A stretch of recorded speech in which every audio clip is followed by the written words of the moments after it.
Upper moon 2 Doma versus Shinobu Kanao and Inosuke, जो कि one of the craziest fight है पूरी anime history में। इस वीडियो में तुम्हें पूरी डोमा और इनोस्के की बैक स्टोरी पता चल जाएगी। साथ ही तुम ये भी देखोगे कि कैसे कानाओ और इनोस्के इतने पावरफुल अपर मून को मारते हैं जबकि वो तो हाशिराज भी नहीं है। ओवरऑल आज की वीडियो बहुत ही इंटरेस्टिंग होने वाली है, इसलिए वीडियो को एंड तक देखना।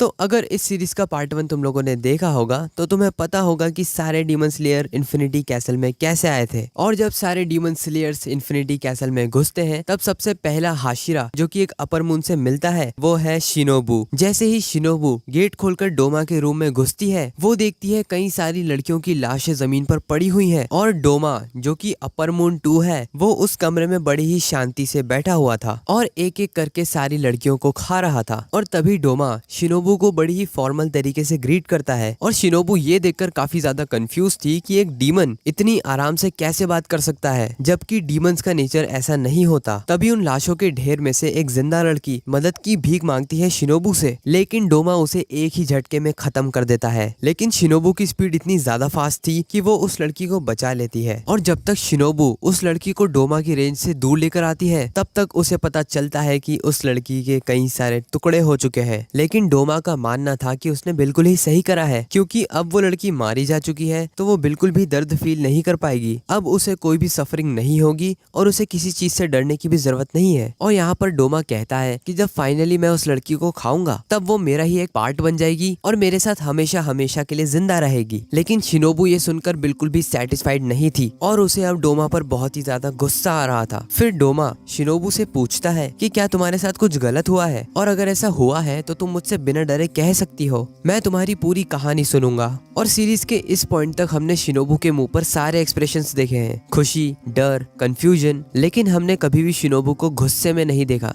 जिसका भी एक कारण है। लेकिन इस पॉइंट पर जब डोमा उससे ऐसी बात पूछता है तब हमें पहली बार शिनोबू को गुस्से में दिखाया जाता है। फिर वो कहती है कि क्या तुम्हें ये हावरी याद नहीं कि कैसे तुमने मेरी बड़ी बहन को मार दिया था। और उस हावरे की वजह से डोमा को याद आता है कि हाँ एक लड़की थी तो सही जो कि फ्लावर ब्रीदिंग यूज करती थी। और डोमा को याद आता है कि कैसे उसने उसकी बड़ी बहन को मार दिया था और मारने के बाद वो उसे खाना भी चाहता था, लेकिन सनराइज होने की वजह से वो उसे खा नहीं पाया। और इतने में ही शिनोबू डोमा की आंख पर हमला कर देती है और उसकी गजब की स्पीड को देखकर डोमा भी सरप्राइज हो जाता है। लेकिन तभी डोमा यूज करता है blood demon art lotus ice और इस अटैक से वो शिनोबू को पीछे हटने पर मजबूर कर देता है। और उस अटैक से एटमॉस्फेयर में जितनी भी एयर थी वो इतनी ज्यादा ठंडी हो जाती है कि अगर कोई नॉर्मल इंसान उसे ब्रीथ करेगा तो उसकी लंग्स हाथों हाथ ही जम जाएगी। फिर डोमा बोलता है कि तुम बहुत ज्यादा फास्ट तो हो ही, लेकिन तुमने मेरे गले पर हमला करने की बजाय मेरी आंख पर हमला किया जिससे एक अपर मून को तो कोई फर्क नहीं पड़ेगा।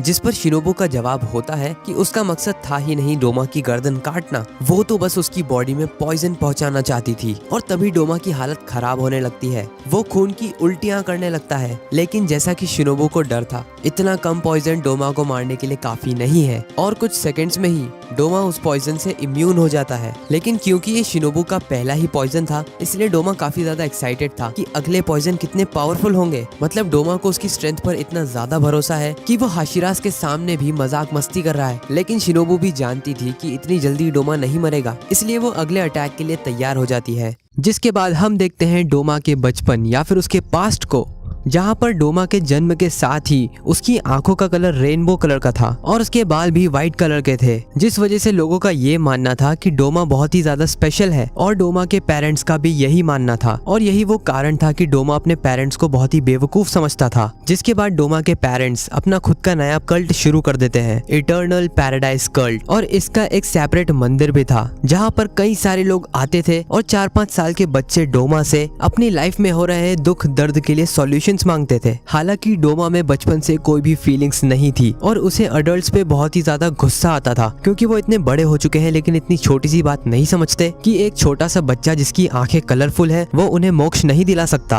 और इस सब से डोमा इतना परेशान हो जाता है कि वो रो देता है क्योंकि उसके हिसाब से देवता भगवान जैसी कोई चीज एग्जिस्ट करती ही नहीं है। ये सब सिर्फ इंसानों के बनाए हुए कैरेक्टर्स हैं ताकि वो अपने दर्द को थोड़ा कम कर सके। लेकिन अडल्ट्स कैसे भी हो, डोमा बचपन से ये समझता था उन्हें अंधविश्वास से ही सही लेकिन खुश करना डोमा का काम है। फिर प्रेजेंट टाइम में हम देखते हैं कि शिनोबू डोमा पर अपने एक और पॉइजन से हमला करती है, लेकिन डोमा को बिल्कुल टाइम नहीं लगता उसे हील करने में और उल्टा वो शिनोबू से पूछता है कि क्या वो ठीक है, क्योंकि डोमा के ब्लड डीमन आर्ट से शिनोबू की सांसें अब तेज हो रही है और उसे सांस लेने में तकलीफ हो रही है। डोमा कहता है कि कब तक तुम अपनी सांसों को रोक कर रखोगी, कभी ना कभी तो तुम्हें सांस लेनी ही पड़ेगी और मेरे ब्लड डीमन आर्ट को इनहेल करना ही होगा। शिनोबू अब ये चीज तो समझ गई थी कि अगर वो और ज्यादा सांस लेगी तो डोमा का ब्लड डीमन आर्ट उसे अधमरा कर देगा और इसीलिए बिना टाइम वेस्ट किए Shinobu insect breathing dance of the dragon fly compound eyes hexagon का यूज करती है और डोमा को मल्टीपल जगह पर स्टैब कर देती है। डोमा कहता है कि शिट यार, तुम तो बहुत ही ज्यादा फास्ट हो, लेकिन जैसे ही वो पीछे देखता है शिनोबू की बॉडी पर एक बहुत ही बड़ा कट आ चुका था, क्योंकि शिनोबू भले ही फास्ट होगी लेकिन डोमा भी अपर मून 2 है। फिर डोमा शिनोबू का मजाक उड़ाता है कि तुम्हारी स्पीड बहुत ज्यादा है, शायद तुम मेरा गला भी काट देती, लेकिन शिट तुम्हारे हाथों में तो इतनी ताकत ही नहीं है कि तुम मेरे गले को काट सको। फिर जब शिनोबू का खून उसके हाथों पर गिरता है तब वो रियलाइज करती है कि उसके हाथ कितने ज्यादा छोटे हैं और वो सोचती है कि बचपन में उसकी हाइट बढ़ना बहुत जल्दी ही बंद हो गई थी और एक लड़की होने की वजह से उसकी स्ट्रेंथ भी बहुत कम बढ़ी थी। फिर वो सोचती है कि अगर उसके हाथ और मसल्स थोड़ी पावरफुल होती तो वो भी डीमंस का गला काट पाती, जैसे कि उसकी बड़ी बहन कर पाती थी। फिर शिनोबू को अपनी बड़ी बहन के साथ बिताए आखिरी पल याद आने लगते हैं और वो सोचने लगती है कि वो डोमा को कभी नहीं हरा सकती, लेकिन तभी उसकी बड़ी बहन की स्पिरिट उसके सामने आ जाती है। वो शिनोबू से कहती है कि उसके पास बिल्कुल टाइम नहीं है वेस्ट करने के लिए, लेकिन शिनोबू जो कि रोने लगी थी वो कुछ भी नहीं कर पा रही थी, उसकी इंजर्ड बॉडी की वजह से और उसके ब्लड डीमन आर्ट से सांस ना लेने की वजह से। कानाए इस पर बोलती है कि ये कोई कारण नहीं हुआ डोमा से हारने के लिए, भले ही शिनोबू को खुद को सैक्रिफाइस करना पड़े लेकिन डोमा को मारना उसकी रिस्पॉन्सिबिलिटी है। तभी डोमा शिनोबू की तरफ बढ़ने लगता है और शिनोबू को उसकी छोटी बहन कानाओ याद आती है। इससे पहले डोमा कुछ बोल पाता या कर पाता, शिनोबू उठकर खड़ी हो जाती है और ये देखकर डोमा काफी ज्यादा कंफ्यूज था। जब शिनोबू खून की उल्टियां करने लगती है तो डोमा उसे मना करता है कि अपनी छोटी सी बॉडी पर ज्यादा प्रेशर मत डालो, लेकिन इससे पहले डोमा कुछ और बोल पाता, शिनोबू यूज करती है insect breathing dance of the centipede 100 leg बिलोस और डोमा जो कि अभी तक मजाक के मूड में था एकदम से सीरियस हो जाता है, क्योंकि शिनोबू इतनी ज्यादा फास्ट थी कि डोमा को कुछ दिखा ही नहीं और सडनली शिनोबू डोमा के सामने आ जाती है। डोमा भी अपनी पूरी स्पीड से उस पर अटैक करता है, लेकिन उस अटैक से उसकी सिर्फ हावरी ही कटती है और शिनोबू नीचे झुककर उस पर अपना मेन अटैक यूज करती है, जिससे वो अपनी तलवार को डोमा के गले के आर पार करते हुए ऊपर सीलिंग में घुसा देती है। तभी शिनोबू को अपना बचपन याद आने लगता है कि वो अपने पेरेंट्स के साथ कितनी ज्यादा खुश थी, लेकिन फिर एक दिन सबकी ही तरह किसी डीमन ने शिनोबू के घर पर हमला कर दिया और उसके पेरेंट्स को मार दिया। वो डीमन शिनोबू और उसकी बड़ी बहन को भी मारने ही वाला था, लेकिन टाइम पर वहाँ पर गियो में आ जाता है और उन दोनों बहनों को बचा लेता है। और वही दिन था जब शिनोबू और उसकी बड़ी बहन कानाए एक दूसरे से वादा करती हैं कि जैसे उनकी फैमिली और सारी खुशियां डिस्ट्रॉय हो गई, वो दूसरों के साथ ऐसा नहीं होने देंगी। और उसके बाद वो दोनों ही डीमन स्लेयर बन जाती हैं और शिनोबू जिसने अपनी तलवार अपर मून 2 के गले में डाल रखी थी, वो ये सोचती है कि एक डीमन को मारने से वो कई लोगों की जान बचा सकती है, लेकिन एक अपर मून को मारने से वो कई हजारों लोगों की जान बचा सकती है। फिर शिनोबू को एनिमे के सीजन 1 का वो सीन याद आता है जब तांजीरो से पूछता है कि क्या तुम गुस्से में हो। शिनोबू तांजीरो की बात का जवाब देते हुए कहती है कि वो तब से गुस्से में है जब से उसके पेरेंट्स को मार दिया गया था, जब उसकी बहन को मार दिया गया था और जब उसके सारे स्टूडेंट्स को मार दिया गया था, वो तब से गुस्सा है। उसे याद आती है आओई, सुमी, कियो और नाहो के पेरेंट्स को जैसे मार दिया गया था और कैसे डीमंस की वजह से वो अनाथ और हेल्पलेस हो गई थी। फिर धीरे धीरे शिनोबू की तलवार डोमा के गले से स्लिप हो जाती है और वो नीचे गिरने लगती है, लेकिन तभी डोमा उसे पकड़ लेता है और गले लगा लेता है। डोमा की ग्रिप इतनी ज्यादा पावरफुल थी कि शिनोबू खुद को छुड़वा ही नहीं पा रही थी और डोमा शिनोबू को कांग्रेचुलेट करता है इतनी दूर आने के लिए और शिनोबू का मजाक भी उड़ाता है उसके कमजोर होने की वजह से। और डोमा सोचता है कि ये लड़की वर्दी है मेरा खाना बनने के लिए और मेरे अंदर समाने के लिए, जिस पर शिनोबू कहती है कि तुम्हें नर्क में भी जगह नहीं मिलेगी। तभी हम देखते हैं कानाओ को जो कि दौड़ते हुए गेट खोलती है और उसकी मास्टर को अपर मून 2 की पकड़ में देखती है और कानाओ के सामने ही डोमा झटके से शिनोबू की हड्डियां तोड़ देता है, जिससे शिनोबू की तलवार जमीन पर गिर जाती है। कानाओ बिना टाइम वेस्ट किए फ्लावर ब्रीदिंग के 4th फॉर्म को यूज करती है अपनी मास्टर को छुड़वाने के लिए, लेकिन डोमा उसे आराम से डॉच कर लेता है और कहता है तुम्हें इतनी भी तमीज नहीं, जब कोई आराम से खाना खा रहा हो तब उस पर हमला नहीं करते। और यहाँ पर हम देखते हैं कि वो शिनोबू की बॉडी को खा नहीं रहा था, उसे एज इट इज एब्जॉर्ब कर रहा था और कानाओ इतनी ज्यादा हेल्पलेस थी कि वो देखने के अलावा कुछ भी नहीं कर पाती है। और उसे डोमा पर बहुत ज्यादा गुस्सा आता है और कुछ ही देर में डोमा शिनोबू को पूरी तरीके से कंज्यूम कर लेता है। डोमा कहता है कि वो लड़की बहुत ज्यादा टेस्टी तो थी ही, साथ ही बहुत अच्छी भी थी, लेकिन हम ज्यादा टाइम साथ में स्पेंड नहीं कर पाए क्योंकि उसे बहुत गुस्सा आ रहा था। लेकिन देखो आज का दिन कितना अच्छा है, भगवान ने मेरे लिए एक और स्वीट डिश भेज दी है। और वो ये सब कहता है शिनोबू की हेयर पिन को चाटते हुए। और ठीक इस पैनल के बाद मांगा में एक पॉज लग जाता है डोमा वाली फाइट पे और शुरू हो जाती है जेनित्सु और काइगाकू की फाइट। और जब वो फाइट खत्म होती है तो शुरू हो जाती है Akaza versus Tanjiro and Giyu. और उस फाइट के भी बाद हमें वापस से रिज्यूम किया जाता है डोमा फाइट को। अब इससे पहले हम डोमा की फाइट में और ज्यादा आगे बढ़े, मेरी तुम लोगों से एक छोटी सी रिक्वेस्ट है। मैं चाहता हूं कि तुम इस वीडियो को लाइक कर दो और इस वीडियो पर कमेंट भी कर दो ताकि इस वीडियो पर एंगेजमेंट बढ़े और YouTube को पता चल सके कि वीडियो में थोड़ी मेहनत की गई है। और इसीलिए मैं इस वीडियो पर एक लाइक एम रखता हूं विच इज 999 लाइक्स। एंड जब ये लाइक एम कंप्लीट होगा तभी मैं इसका नेक्स्ट पार्ट अपलोड करूंगा, क्योंकि तुम लोगों ने आकाजा वाली वीडियो पर लाइक करे ही नहीं और अपने टारगेट से बहुत पहले ही उसकी ग्रोथ रुक गई। तो क्योंकि इस वीडियो पर लाइक करके तुमने अपना काम कर दिया है, इसलिए मैं भी आगे की स्टोरी को एक्सप्लेन करके अपना काम करता हूँ।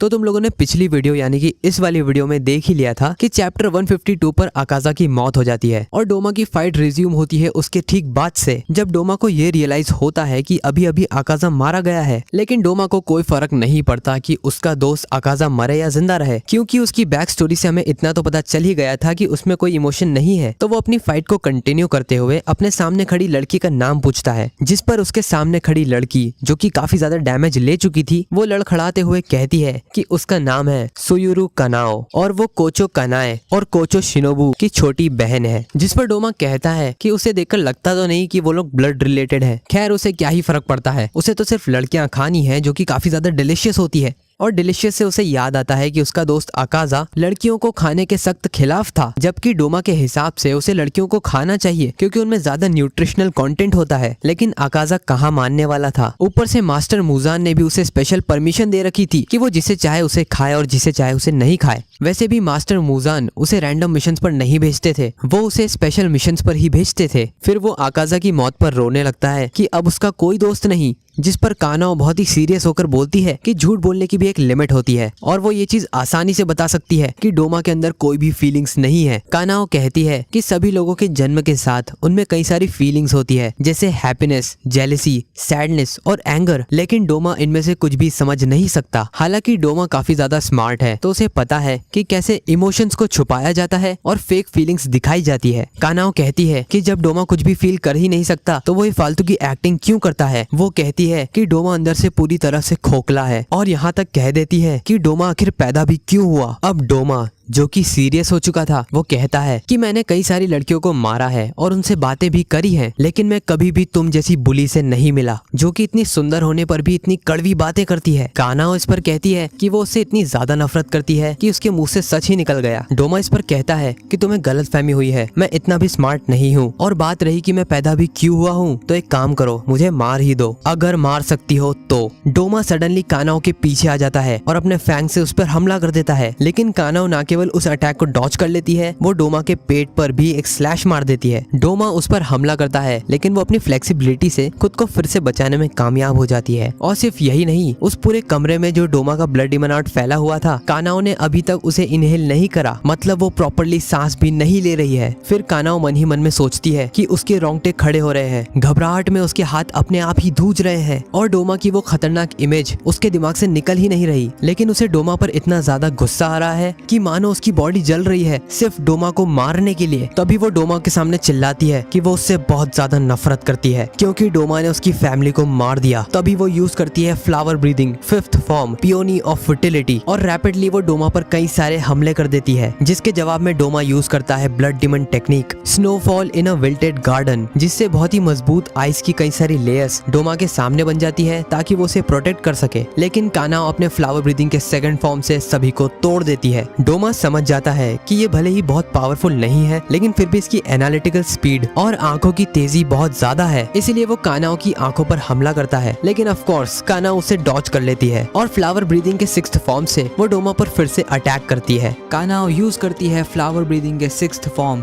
स्वर्लिंग पीच को और कानाओ जिस फ्लेक्सिबिलिटी और स्पीड के साथ डोमा पर हमला करती है, उससे डोमा काफी ज्यादा इम्प्रेस हो जाता है और समझ जाता है कि कानाओ कोई आसान शिकार नहीं है। तभी डोमा यूज यूज करता है अपना blood demon art lotus wine और वो कई सारे बर्फ के बने हुए लोटस से कानाओ पर हमला करता है, जिसके जवाब में कानाओ उन सभी को काट देती है। और इससे पहले कानाओ संभल पाती, डोमा अपना दूसरा अटैक कोल्ड व्हाइट प्रिंसेसेस कानाओ पर लॉन्च कर देता है। कानाओ इस अटैक को बेयरली ही डॉच कर पा रही थी कि तभी डोमा ऊपर की तरफ से विंटर आइसिकल अटैक कर देता है। इन अटैक से बचने में कानाओ को काफी ज्यादा दिक्कत आ रही थी और डोमा भी इस चीज को मेंशन करता है कि उसे सिर्फ क्लोज कॉम्बैट में ही हराया जा सकता है, दूर से वो अपनी पावर्स का बिल्कुल परफेक्ट यूज कर सकता है। और तभी एक सेकंड के लिए डोमा गायब हो जाता है, लेकिन जब वो वापस से अपीयर होता है तब उसके हाथ में कानाओ की निचिरन ब्लेड थी और कानाओ ये देखकर शॉक्ड रह जाती है और डोमा कानाओ पर टॉन्ट मारते हुए कहता है कि उसे अपनी तलवार को थोड़ा टाइट पकड़ना चाहिए और इसी के साथ वो कानाओ से कहता है कि अगर तुम में ताकत है तो इसे लेकर दिखाओ। तभी Doma blood demon art scatter lotuses use कर देता है और ये अटैक इतना ज्यादा पावरफुल और इतना ज्यादा फास्ट था कि कानाओ उसे डॉज करने की जगह कम से कम डैमेज होने वाला स्पॉट ढूंढती है, लेकिन फिर भी उसके चेहरे पर कई सारे कट्स आ जाते हैं। लेकिन तभी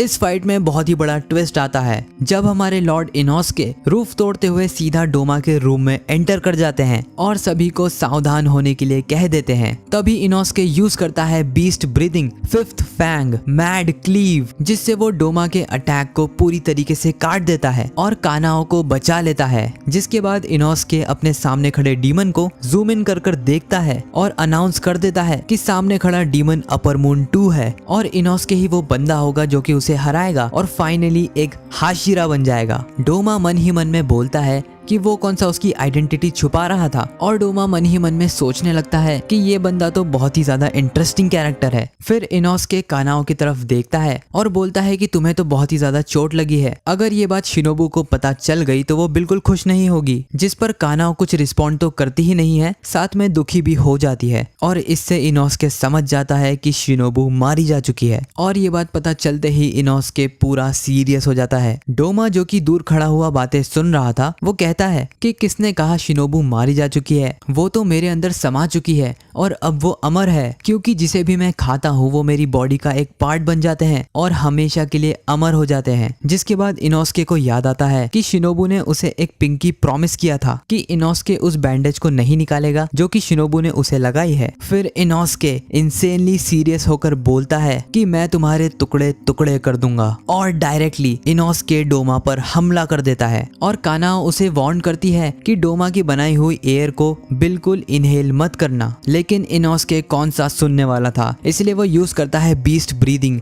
फोर्थ फैंग और वो डोमा पर कई सारे स्लैशेस का अटैक कर देता है, जिस पर डोमा इनोस्के का मजाक उड़ाता है क्योंकि उसकी तलवार टूटी हुई थी और उसके फाइटिंग का कोई स्टाइल है ही नहीं, वो तो बस जंगलियों जैसे तलवारों को चला रहा था। डोमा इनोस्के के गले पर हमला करता है, लेकिन इनोस्के अपनी फ्लेक्सिबिलिटी का नमूना दिखाते हुए उस अटैक को डिफ्लेक्ट कर देता है और इनोस्के डायरेक्टली कानाओ के पास जंप मार देता है। और यहाँ पर हमें पता चलता है कि इनोस्के ने ये सरप्राइज अटैक इसलिए करा था ताकि वो कानाओ की ब्लेड वापस ला सके। डोमा को इस अटैक से थोड़ी चिढ़ होती है, इसलिए वो इनोस्के के पास जाता है और अपने फैन से उस पर हमला कर देता है और इनोस्के भी अच्छी टक्कर देते हुए उस अटैक को डिफेंड करता है और अपने अनप्रेडिक्टेबल मूव्स की वजह से वो डोमा के पेट पर एक किक भी मार देता है। फिर फुल स्पीड से इनोस्के डोमा की तरफ बढ़ने लगता है और डोमा के पास पहुंचने से पहले ही वो अपना अटैक लॉन्च कर देता है। डोमा ये चीज कैलकुलेट कर चुका था कि इनोस्के का अटैक उस पर नहीं लगेगा, लेकिन डोमा को असली झटका लगता है जब उसकी दोनों आंखें कट जाती है, क्योंकि यहाँ पर इनोस्के ने यूज किया था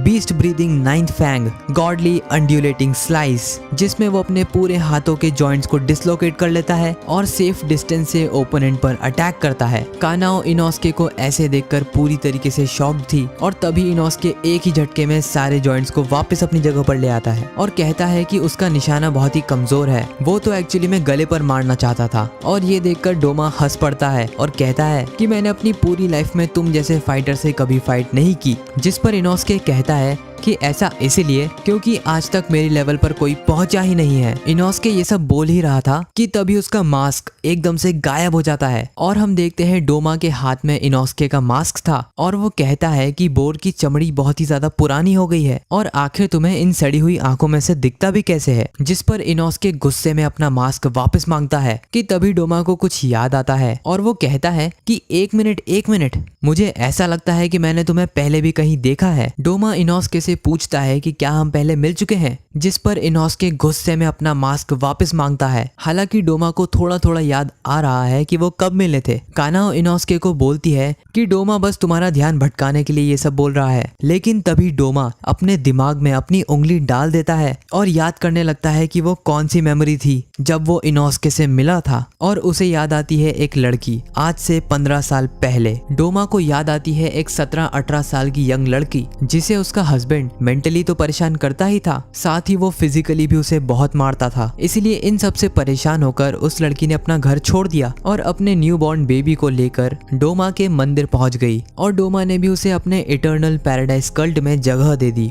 उसके कोई भी भाई बहन, माता पिता या रिश्तेदार नहीं थे, इसलिए उसके पास कोई जगह नहीं थी कहीं जाने के लिए। जब डोमा ने उस लड़की की हालत देखी तब डोमा जैसे राक्षस को भी उस पर दया आ गई। उसका फेस और उसकी बॉडी पूरी तरीके से सूजी हुई थी और वो एक आंख से अंधी भी हो गई थी फिजिकल अब्यूज की वजह से। उस लड़की की आंखें और उसका चेहरा इतना ज्यादा सुंदर था कि डोमा जैसे इमोशनलेस राक्षस को भी वो लड़की हमेशा के लिए याद रह गई। और इनोस्के का चेहरा उससे इतना ज्यादा मिलता है कि इस पूरी दुनिया में वही उसकी माँ हो सकती है। इनोस्के इस पर बोलता है कि बकवास बंद करो, मैं तो एक बोर का बेटा हूँ। जिस पर डोमा कहता है कि अगर तुम एक इंसान हो तो तुम्हें एक इंसान ने ही जन्म दिया होगा। इनोस्के फिर बिना सोचे समझे डोमा पर हमला कर देता है, बीस्ट ब्रीदिंग सिक्स्थ फैंग। लेकिन तभी डोमा कहता है कि तुम्हारा मुझसे मिलना किसी चमत्कार से कम नहीं है और वो इनोस्के की छाती पर बहुत ही गहरे 2 कट मार देता है। कानाओ इनोस्के से कहती है कि प्लीज शांत हो जाओ, तुम्हारी एक गलती तुम्हारी जान ले सकती है। डोमा फिर अपनी स्टोरी को कंटिन्यू रखता है और बताता है कि वो इतनी ज्यादा सुंदर थी कि डोमा उसे बिल्कुल भी खाना नहीं चाहता था, क्योंकि इतनी सुंदर लड़की अगर तुम्हारे साथ में हो तो काफी अच्छा लगता है। लेकिन उस लड़की के पास सिर्फ सुंदरता थी, दिमाग बिल्कुल भी नहीं था। उस लड़की की आवाज भी काफी अच्छी थी क्योंकि वो अपने बेटे के लिए हमेशा एक पिंकी प्रॉमिस नाम की लोरी गाती थी। वो हमेशा गाने की लिरिक्स को थोड़ा बदल देती थी और हर बार एक नए गाने की तरह सुरीला गाना गाती थी। तभी एकदम से इनोस्के की एक मेमोरी किक करती है और उसे थोड़ा थोड़ा याद आने लगता है कि वो पिंकी प्रॉमिस का गाना शिनोबू ने उसे नहीं बल्कि उसकी माँ ने उसके लिए गाया था। डोमा बताता है कि उसका उसे मारने का कोई प्लान नहीं था, इनफैक्ट वो तो उसके साथ हमेशा रहना चाहता था। लेकिन जैसा कि उसने बताया उस लड़की में बिल्कुल दिमाग नहीं था, उसे बिल्कुल टाइम नहीं लगा ये समझने में कि मैं अपने फॉलोअर्स को खाता हूँ। और जैसे ही उसे ये पता चला वो मंदिर से भाग निकली अपने बेटे से माफी मांगते हुए, क्योंकि उसकी माँ हमेशा गलत डिसीजंस लेती थी। इनफैक्ट उसे भागते हुए ये भी याद नहीं था कि वो बिल्कुल ही गलत डायरेक्शन में भाग रही थी, इसलिए वो अपने बेटे को लेकर जंगल में कहीं घूम जाती है और बस अपने बेटे को एक ही चीज बोलते हुए दोहरा रही थी कि I am sorry sorry sorry sorry. वो जिस गांव में भागना चाहती थी वो उसे नहीं ढूंढ पाई और एक पहाड़ी के किनारे आकर रुक गई क्योंकि डोमा उसका पीछा कर रहा था। वो ये बात जानती थी कि डोमा उसे मिलते ही मार देगा, इसीलिए वो अपने बेटे से हजारों बार सॉरी कहती है और रोते हुए इनोस्के को नीचे पानी में फेंक देती है ताकि इनोस्के के जिंदा रहने का थोड़ा चांस तो बचे। वो अपने बेटे को पानी में बहते हुए देख रही थी कि तभी वहाँ पर डोमा आ जाता है और एक ही झटके में उसे मार देता है। डोमा को पूरा यकीन था कि इतनी ऊपर से गिरने के बाद वो बच्चा मारा गया होगा, लेकिन उसे क्या पता था कि किस्मत ये करवट लेने वाली है। डोमा कहता है कि उस लड़के के साथ बहुत ही बुरा हुआ और डोमा बताता है कि उसने उसकी आखिरी हड्डी भी चाट चाट कर खा ली, क्योंकि वैसे भी अगर वो घर जाती तो उसका हस्बैंड उसे धीरे धीरे ही सही लेकिन मार देता। और डोमा कहता है कि उस बेचारी लड़की की किस्मत बहुत ही खराब थी। कानाओ जोर से चिल्लाती है कि चुप हो जाओ, लेकिन डोमा चुप ही नहीं हो रहा था। इनोस्के फिर पानी में से अपनी तलवार को बाहर निकालता है और डोमा कहता है कि तुम्हारी मॉम तुमसे बहुत ज्यादा प्यार करती थी, जिसके बाद इनोस्के को बहुत ज्यादा ही गुस्सा आ जाता है और वो कहता है कि मेरी मॉम और मेरे दोस्तों को मारने वाला डीमन ठीक मेरे सामने खड़ा है। वो डोमा से बोलता है कि मुझे अपना पास्ट याद दिलाने के लिए थैंक यू, लेकिन अब मैं तुम्हें बताऊंगा कि नर्क आखिर होता क्या है। डोमा इनोस्के से कहता है कि तुम्हें बहुत बड़ी गलतफहमी हो गई है। एक्चुअली में स्वर्ग और नर्क जैसी कोई चीज होती ही नहीं है। ये तो बस इंसान की बनाई हुई झूठी कहानियां हैं, जबकि सच तो ये है कि जो भी अच्छा काम करने की कोशिश करता है हमेशा सारी दिक्कतें उसी को उठानी पड़ती है। वहीं दूसरी तरफ जो लोग सिर्फ वही करते हैं जो वो करना चाहते हैं, अच्छे और बुरे का फर्क देखे बिना, वही इस दुनिया में खुशी से रह पाते हैं। इनोस्के चिल्लाते हुए कहता है कि अगर नर्क नहीं होता तब भी वो डोमा के लिए एक नया नर्क बना देगा। जिसके बाद डोमा यूज करता है blood demon art freezing cloud, जिससे हर जगह बर्फ के क्लाउड्स बन जाते हैं। इससे बचने के लिए इनोस्के यूज करता है beast breathing 10th fang circular fangs, और वो अपनी तलवार को पंखे की तरह घुमाकर सारे क्लाउड्स को खुद से दूर कर देता है। तभी कानाओ डोमा पर पीछे से हमला कर देती है, लेकिन डोमा उस अटैक को आसानी से देख लेता है, इसीलिए वो अपने फैंग से कानाओ को पानी में फेंक देता है। तभी डोमा हवा में कूदता है और छत पर जाकर खड़ा हो जाता है। इनोस्के उसे नीचे बुलाता है और डोमा से पूछता है कि कहीं तुम्हें मुझसे डर तो नहीं लग रहा, जिसके जवाब में डोमा कहता है कि अकाजा मारा जा चुका है और अब उसके पास बिल्कुल टाइम नहीं है यहाँ पर वेस्ट करने के लिए। इसीलिए डोमा अपने ब्लड डीमन आर्ट से एक क्रिस्टल मीको डॉल बना लेता है और वो डॉल से कहता है कि इन बच्चों के साथ तुम खेलो, मुझे थोड़ा काम है। वो डॉल जमीन पर लैंड करती है और इनोस्के कानाओ पर हमला करना शुरू कर देती है। डोमा उन दोनों को बताता है कि ये डॉल मेरे जितनी ही पावरफुल है, और इतना कहते ही डोमा वहाँ से जाने लगता है। तभी इनोस्के जोर से चिल्लाता है कि आखिर तुम मुझसे भाग क्यों रहे हो, लेकिन कानाओ उसे बैटल पर ध्यान देने के लिए कहती है क्योंकि मीको डॉल इनोस्के के जस्ट सामने आकर उस पर हमला कर देती है। फिर डोमा नोटिस करता है कि इनोस्के तो ब्रीथ कर ही नहीं रहा और बिना सांस लिए भी वो इतनी कमाल की टक्कर दे रहा है। तभी मीको डॉल यूज करती है व्हाइट बिजार्ड प्रिंसेसेस और पूरे कमरे में आइस फॉग फैला देती है और इनोस्के इस हमले से बचने के लिए भागने लगता है। जाने से जस्ट पहले डोमा नोटिस करता है कि ये बंदा बहुत ही ज्यादा इंटरेस्टिंग है, इसकी फाइटिंग स्टाइल भी बहुत अलग है, शायद इसे और थोड़ी देर ऑब्जर्व करने से कुछ नई इंफॉर्मेशन मिल जाए। डोमा कानाओ और इनोस्के की सारी टेक्निक्स देखना चाहता था और इसीलिए वो अपने अटैक्स को थोड़ा और पावरफुल कर देता है। फिर डोमा अपनी एक और डॉल बना देता है ताकि ये खेल जल्दी से खत्म हो जाए और वो मास्टर मुजान की कुछ मदद कर सके। डोमा की नई डॉल आते से ही विंटर आइसिकल अटैक कर देती है, जिससे इनोस्के और कानाओ दोनों को ही बहुत ज्यादा दिक्कत आती है और इनोस्के की बॉडी पर तो कई सारे कट्स भी लग जाते हैं।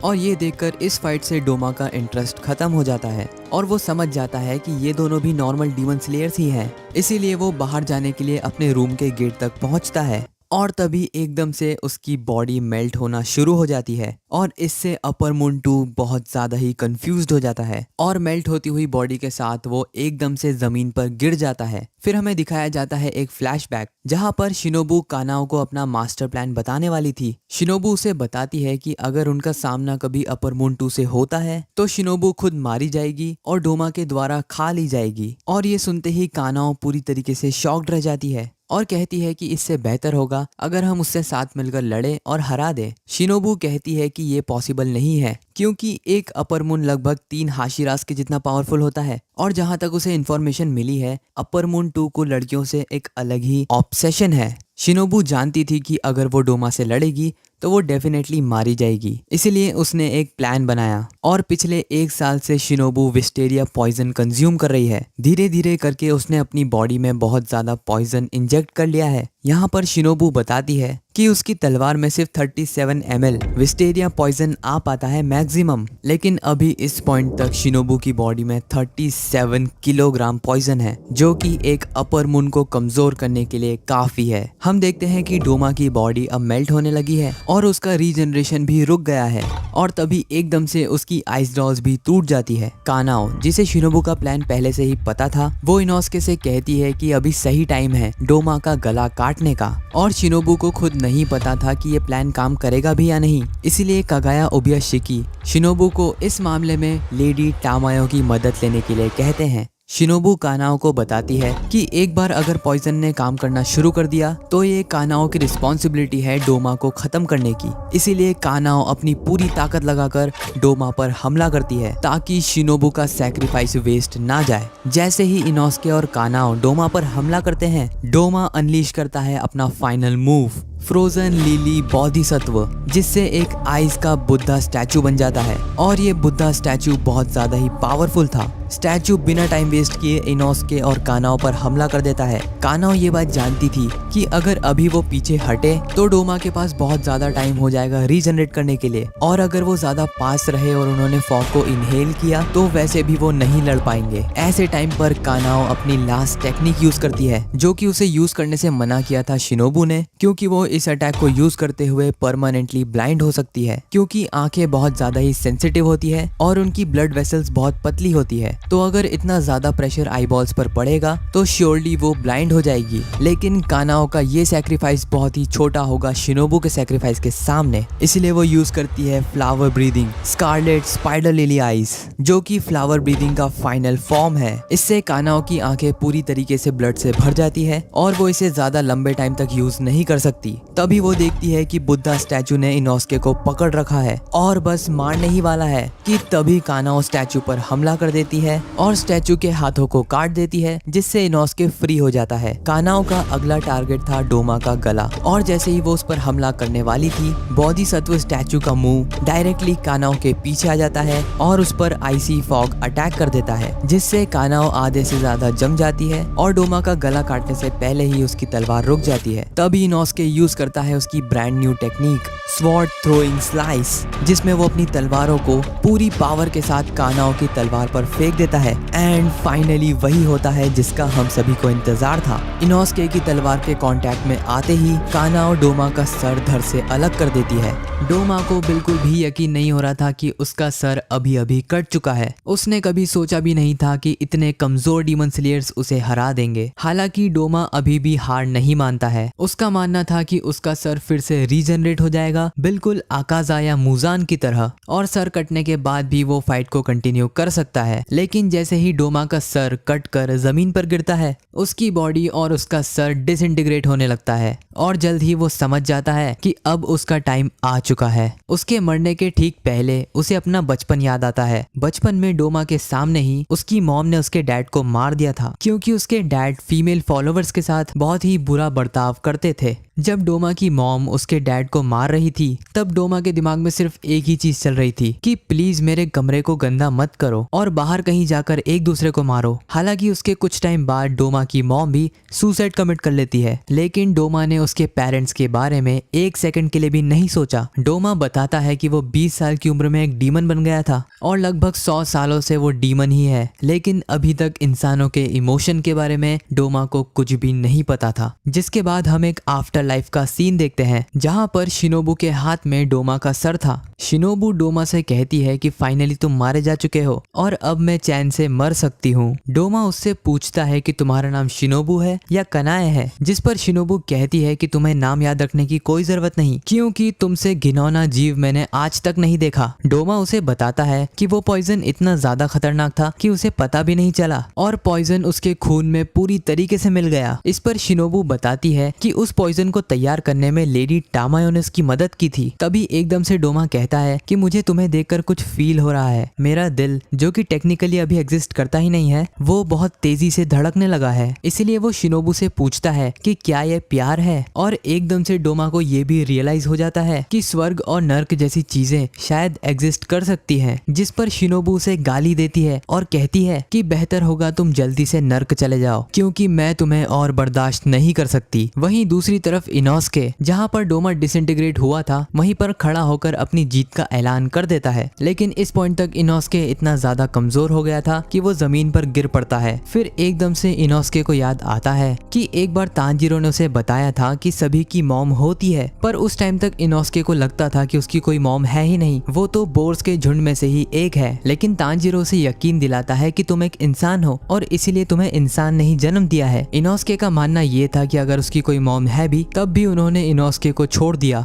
जेनित्सु इस पर कहता है कि अगर तुम्हारी मॉम ने तुम्हें छोड़ा है तो जरूर उनकी कुछ मजबूरी होगी, तभी तो उन्होंने तुम्हें एक नाम दिया है। जिस पर इनोस्के कहता है कि अगर मेरी मॉम को मेरी कोई जरूरत नहीं तो मुझे भी मॉम की कोई जरूरत नहीं। लेकिन तांजीरो उसे ऐसा कहने से मना करता है और कहता है कि मुझे पूरा यकीन है तुम्हारी मॉम तुमसे बहुत ज्यादा प्यार करती होंगी। और इस पैनल में हम देखते हैं कि इनोस्के को उसकी रियल मॉम की याद आने लगती है और उन्हीं की याद में वो रोना शुरू कर देता है। वहीं दूसरी तरफ हम देखते हैं कानाए को, जो कि शिनोबू का हेयर क्लिप ढूंढ रही थी और वो ये चीज भी नोटिस करती है कि उसकी राइट आई अब काम नहीं कर रही। कानाओ अपनी बड़ी बहन से माफी मांगती है और तभी कानाओ को याद आता है वो टाइम जब उन दोनों की बड़ी बहन कानाए अपर मून 2 डोमा के हाथों मारी गई थी और उसके फ्यूनरल पर शिनोबू बहुत ज्यादा रो रही थी। उस टाइम कानाओ को भी बहुत ज्यादा बुरा लग रहा था और वो भी रोना चाहती थी, लेकिन वो रो ही नहीं पाती है क्योंकि इससे पहले उसने कभी भी अपनी फीलिंग्स को एक्सप्रेस करा ही नहीं। कानाओ अपने सारे दोस्तों को थैंक यू बोलती है और अपनी दोनों बड़ी बहनों से माफी मांगती है कि तभी शिनोबू और कानाए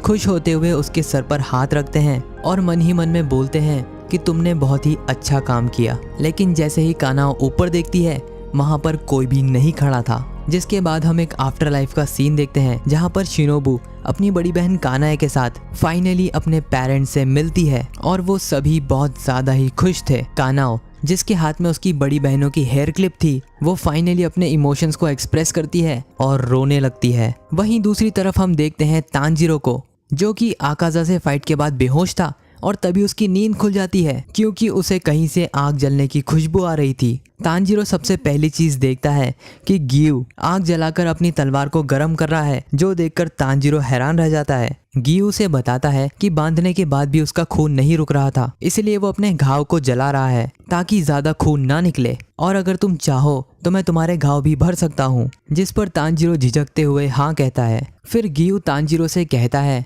कि ये फाइट तो सिर्फ शुरुआत थी, फाइनल फाइट तो मुजान से होगी और मुजान से पहले उन्हें अपर मून 1 और अपर मून 2 से भी लड़ना है एंड ऑब्वियसली ये इतना आसान नहीं होगा। लेकिन तभी वहां पर एक मैसेंजर क्रो आ जाता है जो कि सभी को बताता है कि कानाए, इनोस्के और शिनोबू ने अपर मून 2 डोमा को मार दिया और अभी इनोस्के और कानाओ दोनों की ही हालत बहुत ज़्यादा खराब है।